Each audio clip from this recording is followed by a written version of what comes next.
Moi, je retiens 3 points. Le premier, c'est qu'il faut toujours être positif, finalement.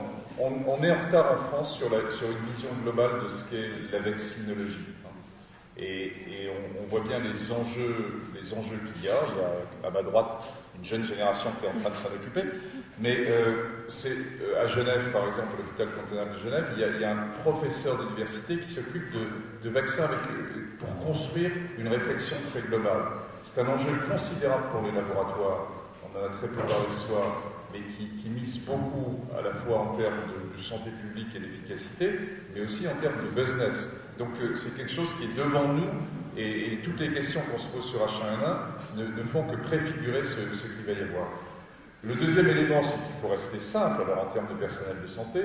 Le taux de pénétration va être plus grand probablement peut-être dans le personnel de santé, je parle évidemment sous contrôle, mais parce qu'il y a plus de risques.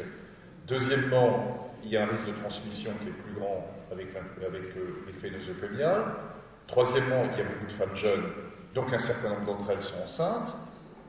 Enfin, il y a des choses assez simples, et dans le rapport bénéfice-risque, on est de 1 sur 5000 pour forme grave ou 1 sur 10 000 à 1 sur 1 million en termes de forme grave d'effets secondaires du vaccin. Donc après, moi je suis très pour rester une décision individuelle, citoyenne, autour de la position vis-à-vis du vaccin, mais avec connaissance quand même des datas qui sont là et qui sont ce qu'on fait en général en médecine en termes de bénéfice-risque. Donc c'est ce type d'information qui doit passer, qui n'est pas simple, parce qu'il vient dans un contexte social de ce qu'est le corps soignant. J'ai l'air d'insister là-dessus, mais parce que je le ressens profondément en ce moment, l'assistance publique et l'hôpital public ne va pas très bien. Et donc quand il ne va pas très bien et que se repose une question de ce type, ça vient surenchérir les soucis. Et le deuxième, c'est qu'il y a des problèmes techniques, comment expliquer adjuvant sans adjuvant, qui font que ça vient complexifier le message qu'on peut donner. Donc c'est un travail de longue haleine, entre guillemets, et d'information à tout point de vue.